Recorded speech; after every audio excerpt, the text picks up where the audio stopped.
고등학교 졸업하고 나서 대학교 갈 때 10명 중에 9명이 교회를 떠납니다. 그걸로 끝나게 하는 것이 아니라 대학, 재학 중에 그 중에서 여기에서 그 숫자 중에서 26.1%는 대학교 다니다가 학교에 떠나버립니다. 대학교 졸업하면 그나마 남은 가운데서 또 대학 졸업하고 떠납니다. 젊었을 때에. 그리고 통계를 보면 여기가 다 일일이 못했습니다만 이것도 KBS에서 나온 것이지만 대학 졸업 후에 떠난 아이들은 절대로 거의 교회를 다시 들어오지 않습니다. 아까 말씀드린 대로 결혼해서 애 낳으면은 그 통계는 제가 아직 확실히 잡지 못했지만 조금씩 회귀 현상은 일어나고 있습니다. 우리 현실이 그렇습니다. 현실. 고등학교 졸업하는 10명 중에 9명이 교회를 떠나는데요. 젊은이들이 우리 교회에 그렇게 몰려오지를 않습니다. 지금. 그러면은 이거 빨리 어떻게 대응안을 마련을 해야 될 것이 아닌가. 그래서 지금 이 문제를 가지고 고민을 하고 있는 것입니다.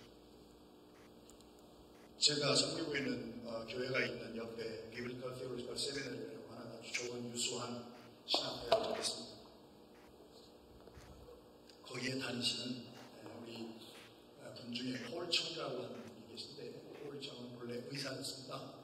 치과 의사였는데 뉴욕에 있는 교회에서 EM 담당하시다가 사명을 받고 비블리컬 신학교를 다니시고 지금은 풀타임으로 뉴욕에서 2세 목회를 하신 분입니다.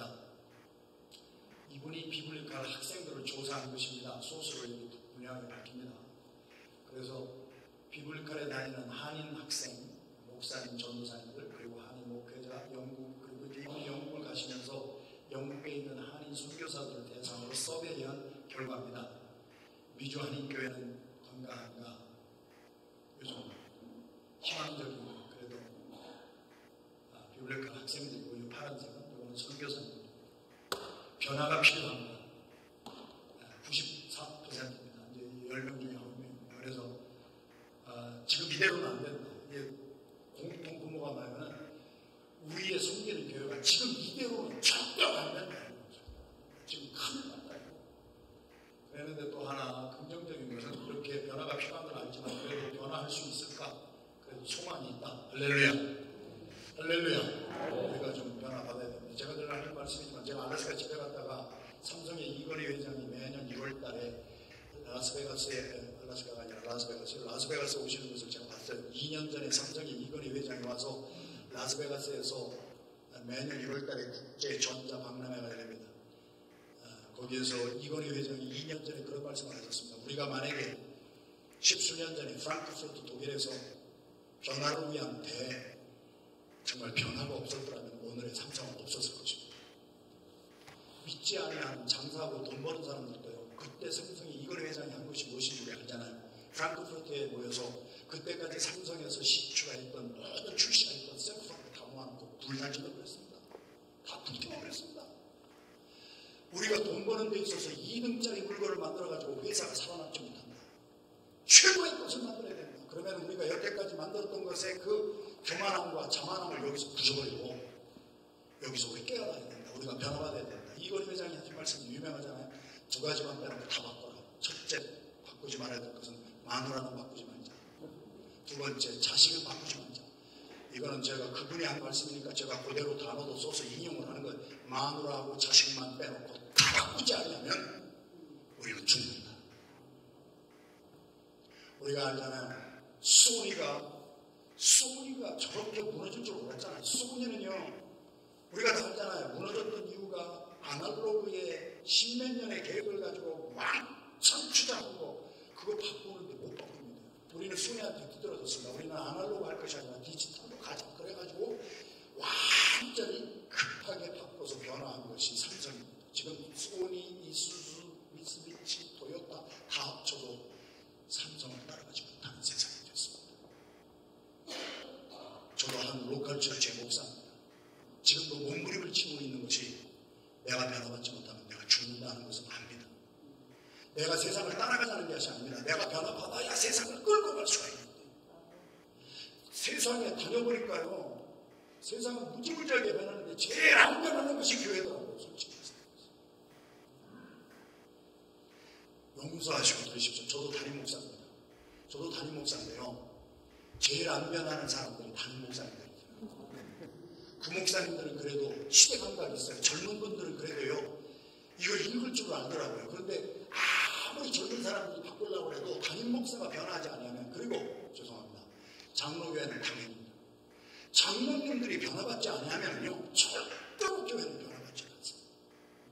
그런데 성경에 보면은 제가 확실하게 깨달은 것은 변화받은 사람만이 변화를 일으킬 수 있다는 것입니다. 근데 내가 변화를 안 받고 누구 변화라고 할 거예요? 아까 잠깐 말씀드렸습니다만 제가 어렸을 때에는 교회가, 시골에 있는 교회도요, 교회가 도시의 문화를 끌고 갔습니다. 놀이기구도 없고 게임기도 없었던, 아무것도 없었던 시절에 저희들 젊은이들이 교회 가면은요 시와 문학의 방 같은 것이 교회에 있었습니다. 교회가 제일 앞장섰기 때문에 젊은이들이 모였습니다. 그런데 죄송해요, 이런 표현을 써서, 젊은이들의 표현을 쓰면 교회 가면 너무 후져. 세상에서 그런 거 안 하는데 교회에서는 복음의 전통을 제가 말하는 게 아니에요. 복음은 절대로 변화하면 안 돼요. 그러나 예수님께서도 세수를 세쁘게 해보라고 했어요. 그랬는데 그것이 안 되니까 우리 플로의 총장을 20년 하셨던 리처드 마우 박사가 한국에 가서 충격을 받은 것 때문에 쓴 단어가 세계적인 유명한 단어가 된 거 아시죠?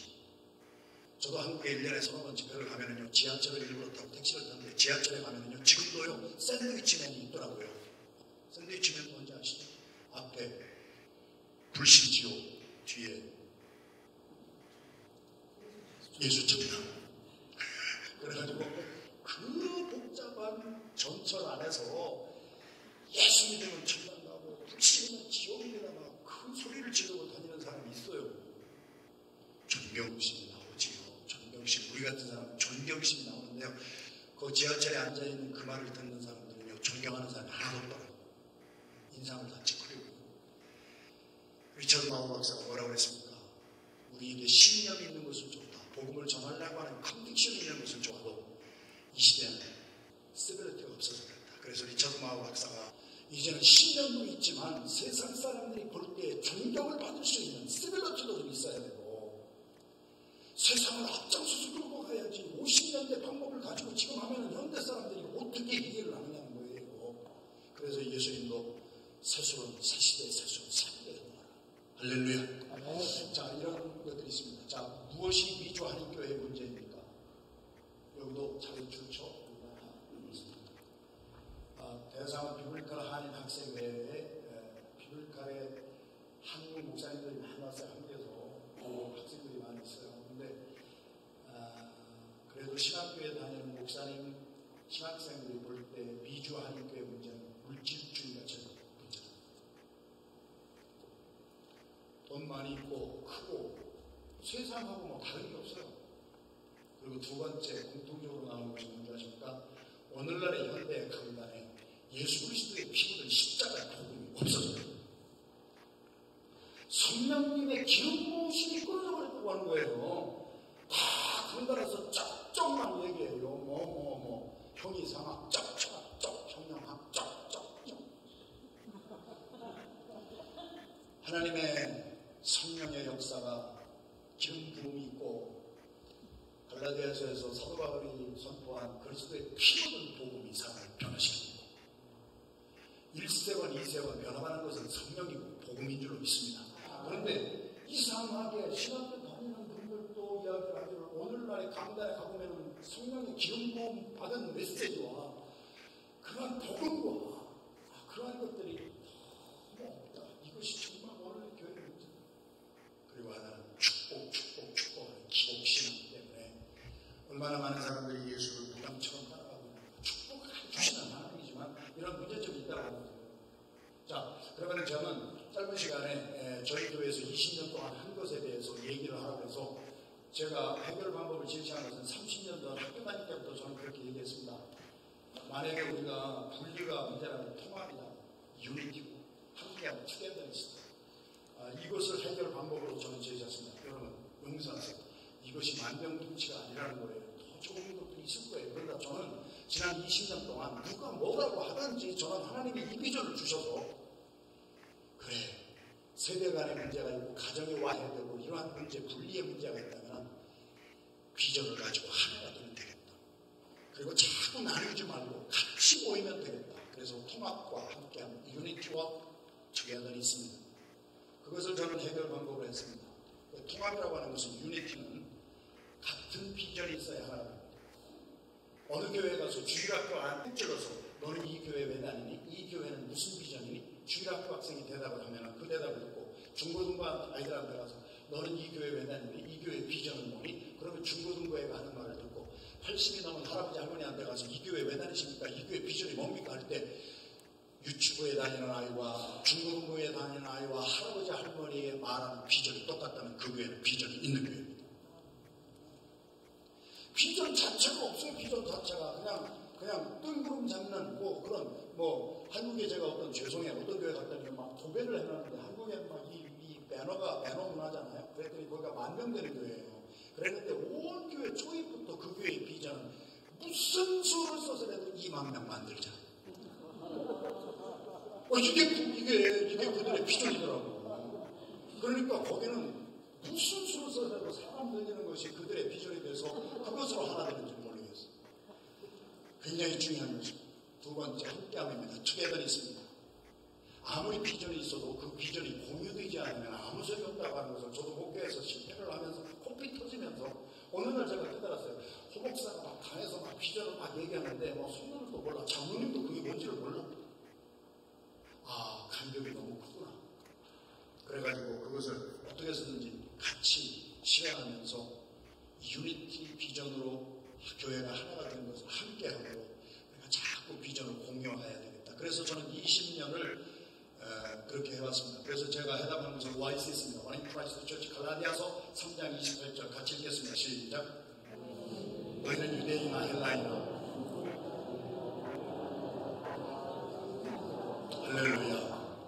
누구든지 예수 그리스도를 믿고 새로운 피조물이 되면요, 중생하고 변화받으면요, 헬라인이나 유대인이나 차이가 없습니다. 한국 사람이나 미국 사람이나 스페니시나 차이가 없습니다. 다 우리가 하나 될 수가 있습니다. 할렐루야. 남자나 여자나 그리스도 예수 안에 하나이니라. 제가 저 갈라디아서 3장 28절의 말씀을 읽고 마음의 감동을 받아서 20년 전에 우리 교회는 원인 크라이스트 처치로 비전을 삼았습니다. 예수 안에 우리는 하나가 될 수가 있다. 다시 말씀드립니다. 이것이 무슨 만병통치약도 아니고요. 그냥 저한테 20년 동안 호목사님은 디아스포라 한인교회에서 목회를 무슨 비전을 가지고 구체적으로 20년 동안 실천하는 것을 한번 얘기를 해주세요. 그래서 나눈 것입니다. 그래서 제가 한 것은 지난 20년 동안 gradually but surely 조금씩이지만 확실하게 이런 방향으로 움직여 왔습니다. 우리 폴 히버트가 말한 것처럼 인생은 속도보다도 중요한 것은 방향이라고 했는데, 그래서 저는 목사입니다. 저는 내비게이터입니다. 저는 어떤 면에서 배를 이끌어가는 선장입니다. 선장이 내가 이 배를 끌고 어느 방향으로 가야 되는 것만큼은 내가 분명히 알아야 되겠다. 전작을 것은 제가 모르는 것이 많아도 방향 제시는 제가 해줘야 되겠다. 그래서 지난 20년 동안에 교회의 5대 사명의 패러다임을 조금씩 바꾸는 거예요. 다시 말씀드려요. 이것이 다 옳다는 건 아니에요.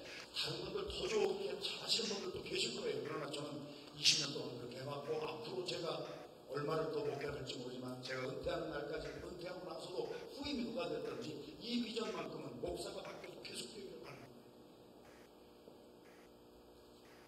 첫 번째,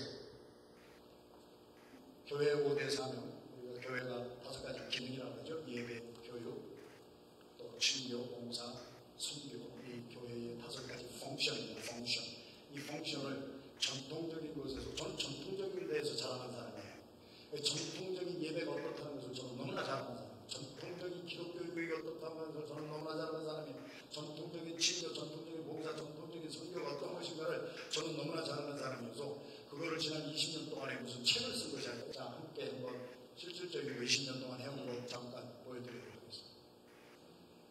저희들은 먼저 전통적인 예배를 순교적인 예배로 OICC 가족 예배로 저희들이 예배를 바꾸기 시작했습니다. 20년 전에 저희 교회가 첫 예배를 드릴 때 몇 명 없었을 때부터 우리는 3대가 함께 모여서 예배 드렸습니다. 그래서 이것은 저희들이 지금 한 3년 전에 주일 예배 드리는 시간이고, 저희 교회가 본당 레노베이션이 끝났습니다. 그래서 본당에 본당이 이제 새롭게 된 본당에서 예배를 드리는데, 처음에 이게 하이스쿨 강당인데요. 저희 교인들이 한 70명일 때 이 하이스쿨을 통째로 서서 들어가는데요. 여러분, 70명 교인이 하이스쿨을 사는데요. 10명이 집을 내놓더라고요. 제가 그렇게 하라고 안 했어요. 그랬는데 뭐 때문에 나는 이 교회 비전이 이렇다면 우리는 집을 내놔도 아까운 것이 없습니다. 그리고 10명이 집을 내놔가지고 70명 중에 10명이 집을 내놔가지고 이 하이스쿨을 사가지고 70명이 옹기종교 앞에 모여서 조그만 데 모여서 예배를 드리기 시작했는데 20년이 흘러가면서 우리가 변하지 않은 것은 전통적인 예배를 OICC 가족 예배를 매주일 온 가족이 다 같이 모여서 예배를 20년을 드렸습니다. 아이들은 말하는 대로 자라주지 않습니다. 아이들은 보는 대로 자랍니다. 선교라고 하는 것은 우리가 가서 뭐를 하는 것이 아니라 그리스도의 사랑을 보여주는 것입니다. 할렐루야. 그래서 선교는 저는 아프리카도 가야 됩니다. 아프리카 갈 사람 가야 되고 인도네시아 갈 사람 가야 되고 전 세계로 가야 되지만 저는 디아스포라 교회 목사입니다. 저는 한국에서 목회하는 목사가 아닙니다. 저는 두 아들 미국에서 낳았습니다. 얘들은요 언어가 나하고 다릅니다. 저하고 다르고 문화도 저하고 다릅니다. 어느 날 깨달았습니다. 우리의 자식들이 순교지에 있어서 깨달았습니다. 우리가 아프리카도 가고 다 가야 되지만 우리가 자식이 선교지다라고 하는 의식을 가지고 예배를 선교적인 예배로 드리기 시작했습니다. 여기는 이제 다 유모차입니다. 유모차이 잘 보이나요? 이게 잘 어떻게 흐릿하네. 이 유모차입니다. 이게 20년 전에 이 유모차에 앉아있던 베이비들이 지금 20살이 된 겁니다. 한 20년을 그냥 무식하지만 고집스럽지만 이것 때문에 저희 교회로 떠난 사람은 온 사람보다 더 많았습니다. 우리 교회가 애들 빽빽 소리 나고 말이야 어른들끼리 모여서 말이지 경건하게 예배를 드려야 되는데 한국 사람들은 경건의 의미를 잘못 배워가지고요 경건의 의미를 조용한 곳으로 착각하고 있어요. 저는 목회하면서 2번 수술을 당했습니다. 필라델피아 교회가 한 200개 되는데 드럼과 기타 이걸 가지고 찬양팀을 저희 교회에서 처음 시작했는데 첫 찬양팀 하던 날 제일 드럼 옆에 앉아서 예배드릴 때 우리 고막 터졌다고 나를 수술을 했습니다. 목회하다가 별일 다 없습니다. 그래서 그분은 제가 필라델피아에서 제일 조용한 교회 그 목사님하고 전화해서 그 교회로 옮겨드렸습니다. 우리 교회는 좀 시끄럽습니다. 예배는 축제가 돼야 되고 예배는 하나님 앞에 우리의 첫째 기쁜 것을 드려야 되고 그런데 그것을 아이들한테까지 여기에 있는 아이들한테까지 우리가 말로만 하지 말고 엄마 아빠들이 어떻게 예배를 드리는가. 지금 차세대들이 쓰나미 천리현상처럼 물과 썰물처럼 빠져나가는데요. 저희들은 이렇게 하면서 어른들은 많이 빠져나갔습니다. 나이가 많으신 분은 한국의 정통적인 장로교 스타일의 예배를 드렸던 분은 감당을 못 하시더라고요. 그래가지고 막 나가고 처음 한 5년간은 참 힘들었을 때도 있었습니다. 그런데 20년을 해봤습니다. 그랬더니 지금은 저희 교회 평균 연령이 40대에서 자꾸 30대 쪽으로 지금 내려갑니다. 젊은 사람들이 자꾸 오는 교회로 다른 교회들은 지금 젊은 사람들이 자꾸 빠져나간다고 하는데 저희 교회는 젊은 사람들이 왔다 하면은 어린 애들을 가진 30대 부부가 제일 많이 옵니다. 자랑은 아니고요. 그냥 20년 동안 하나님이 주신 비전으로 왜 교회에 나가서 어른들끼리 예배드리고 애들은 뭐 영어한다고 애들은 그냥 지하철 쳐박고 우리가 아니 영어가 아니더라고요. 저희 교회 이해 목사님 영어를 퍼펙트하게 합니다. 근데 영어가 아니에요. 그러니까 비전이고 영역이요. 할렐루야. 그래서 하여튼 20년 동안 이렇게 해왔습니다. 이거를 이번에 훌러하고 페퍼다인하고 다음 주일에 교수들이 모여서 학술 대회를 하는데 자기들 의견 이론을 다 발표하고 마지막에 4번째로 저를 강사로 초청해서 우리가 맨날 얘기해봐야 소용없으니까 안디옥에서 지난 20년 동안 한 것을 보여주세요. 그래서 이거 가지고 다음 주에 월요일날 제가 LA 갑니다. 여러분 지금 이미 저는 여러분 강요하는 건 아니에요. 그러나 닿는 때마다 제가 얘기합니다. 언제까지 어른들하고 애들하고 이렇게 딱 떨어져 살 거예요. 어떻게든지 아이들과 자녀들과 함께하는 투게더니스와 유니티 합시다. 자, 그래서 이렇게 예배를 20년 동안 드려왔고요.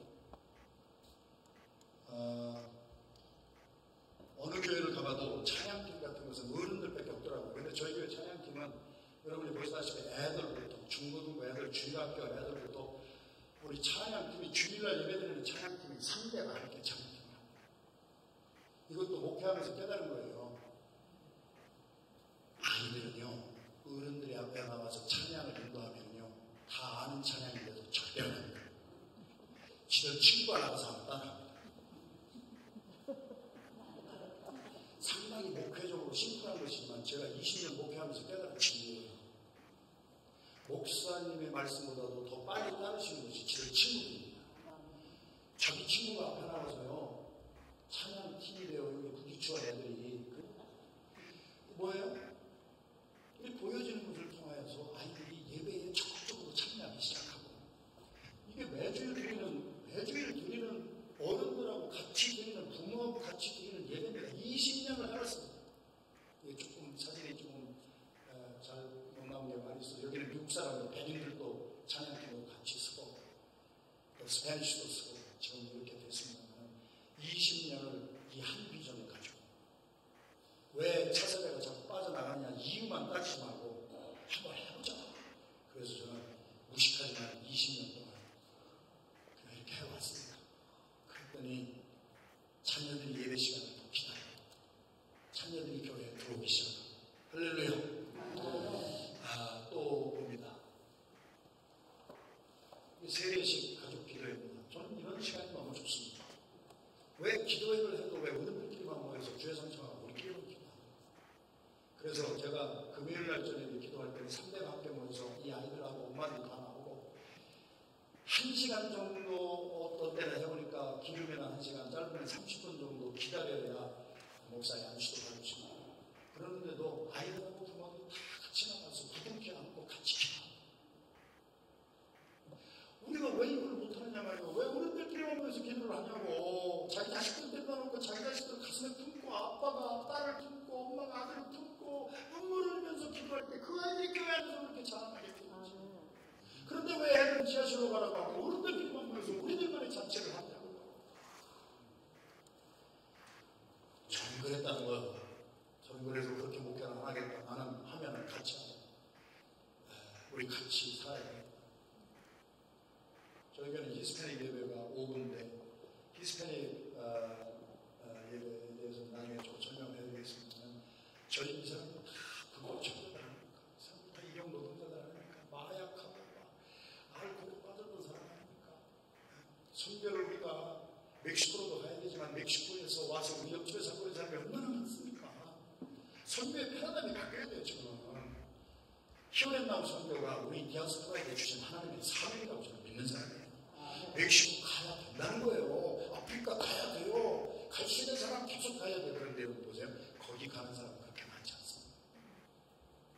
1000명 되는 교회에 직장 버리고 사업장 버리고 자식들 포기하고 데리고 아프리카로 가는 선교사는 1000명 되는 교회 한두 가정밖에 없습니다. 솔직히 말씀드리면 그 한두 가정이 10가정, 20가정, 100가정으로 막 늘어나야 되겠죠. 뭐.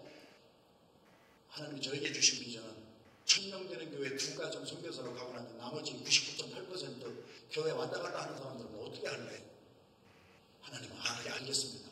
우리 모든 평신도들을 선교사로 제자 훈련만 하는 것이 아니라 교회에서 선교사 훈련을 해서 우리 모든 성도들이 100% 선교적인 삶을 살아야 되겠습니다. 그랬더니 저희 교회 장로님 내외분이 가게에 온 베네수엘라에서 이민 온 모슬렘 청년 하비아라고 하는 청년 한 사람에게 복음을 전해서 그 청년이 저희 교회에 와서 3개월 설교 듣고 깨지고 중생하고 예수 믿고 세례받았습니다. 히스패닉이. 그랬더니 그 다음 주부터 자기 친구 히스패닉을 데리고 오기 시작해서 저희 교회는 오후 예배가 히스패닉만 모이는 예배입니다. 우리가요 엄청난 기회. 제가 LA를 갔더니요, LA는요 스페니쉬가 공용어예요. 공용어. 5년 전에 제가 가지고 있는 군대가 미국의 22개 도시에 스페니쉬 스피킹하는 남미 출신 사람들이 10만 명 이상 모여 사는 도시가 22개였습니다. LA를 비롯해서 그 22개 도시의 시장은 전부 스페니쉬입니다. 두고 보십시오. 앞으로 바락 오바마 흑인이 대통령이 나왔지만 스페니쉬 출신 대통령이 나오는 날이 얼마 안 남았습니다. 이렇게 디모그래피가 지금 바뀌고 있어요. 그런데 우리는 선교를 그냥 앞으로 가다니까요. 제가 이 선교의 사물들 책을 쓴 것을 우리 비블리컬 대학원의 총장이 우리 교회를 보고 저를 찾아왔어요. 찾아와서 목사님, 한국 사람에게만 하지 말고 우리 미국 목사님들과 신학대학원에서 우리 미국 사람들에게 이걸 해주세요. 그래서 제가 초청받아서 가서 한 50명 미국 목사님들이 모였는데요. 제가 3시간 얘기를 했어요. 미국 분들이 울더라고요. 그 처음에 제가 질문한 것이 뭔지 아세요? 미국 목사님들 50명 계신데 제가 그렇게 얘기를 했어요. 제가 오늘 미국에 와서 사는 게 34년째 살고 있습니다. 제가 34년째 하와이부터 알래스카까지 거의 미주의 모든 도시를 다 다녀봤는데 지난 34년 동안에 미국 사람, 어떤 사람이든지 한 사람도 나한테 와서 예수를 전해준 사람이 한 명도 없었습니다. 당신들은 지금 파라다임이 굳어버린 사람들입니다. 제가 그냥 미국 사람들한테 그렇게 얘기했어요. 당신들 총회에서 2천만 불을 들여가지고 아프리카 선교한다고 하지만 당신 집 옆에 와 있는 아프리카에서 있는 사람에게 당신은 복음을 한번 전해봤습니까? 저 34년째 미국에 살고 있는데 흑인이 됐든 백인이 됐든 누가 됐든 어른이 됐든 애들이 됐든 크리스찬이 그렇게 많을 텐데 우리 동네에도 교회가 그렇게 많은데 나 같은 동양인을 보고 당신 혹시 예수 믿어요? 예수를 믿으세요? 교회 나가셔야 돼요. 이런 전도를 해준 사람이 한 명도 없었습니다. 그러면서 당신들은 수천만 불 들이면서 아프리카 선교한다고 훌륭합니다. 그러나 제가 그들에게 도전 준 것은 세상이 바뀌었습니다. 미안하지만 당신의 나라가 선교지가 됐다고 하는 것을 당신들이 알아야 합니다. 지금 미국이 선교지고 영국이 선교지고 독일이 선교지고 할렐루야. 우리들 주변에요, 전 세계에서 제가 살고 있는 필라델피아 어퍼다비 지역의 디모그래피를 최근에 우리 교육자들하고 했더니요, 어퍼다비라고 하는 한 지역에 155개 종족이 와서 살고 있습니다. 우리가 평생 어느 지역에 선교를 간다는데 매년 한 선교지씩을 간다고 해도 우리가 20개, 30개 가겠습니까? 그러나 내가 살고 있는 옆에서 눈만 돌리면요 100개가 넘는 무슨 부족이나 종족이 우리 평생 가지도 못할 사람들이 내 주변에 몰려와서 살고 있는 지금 이 시대는 디아스포라의 제4물결의 시대가 정말 왔습니다, 여러분. 이태원의 끝자락에 가면요, 나이지리아에서 내래 때문에 와가지고요, 이태원이라고 하는 동네의 끝자락에 나이지리아 사람들만 모이는 촌이 생겼습니다. 한국에 와서 살고 있는, 제가 재작년인가요? 한국의 교계협인가 그 젊은 목회자들이 모이는 데서 저를 강사로 초청해서 목사님들만 모아놓고 제가 이 선교의 사물들에 대해서 제가 전했는데요. 그 중에 목사님 내외분이 말씀을 들으면서 계속 우시는 거예요. 그래가지고 끝나고 나서 왜 이렇게 우세요? 그랬더니 대령으로 예편한 육사 출신의 목사님이신데 대령으로 예편할 그때쯤에서 사명을 받아가지고 예편하시고 신학교 가시고 목사가 되셔서 합동측의 목사님들 전라남도 영광이라고 하는 도시에 파송을 받아서 첫 목회지를 가봤더니 할머니 한 10대 명이 앉아 계시더라고요. 너무 마음이 상했대요. 자기 그래도 연대장 한 사람인데 할머니 15명 앉아놓고 설교를 하려니까 그거에 표현대로 미치겠더라고요. 그래가지고 친구들이 서울에서 전화가 오고 여기 좋은 목회지가 있으니까 서울에 와서 편안을 찾고 그래서 보따리를 쌌다는 거예요. 보따리를 쌌다가 그래도 하나님이 무슨 뜻이 있어서 보내주지 않았을까? 사모님하고 둘이 그 시골 마을 한 바퀴를 돌아봤더니 세상에 할머니들만 있는 줄 알았더니 미얀마, 캄보디아, 베트남 뭐 이런 데에서 결혼 때문에 온 이주 여성들 있잖아요.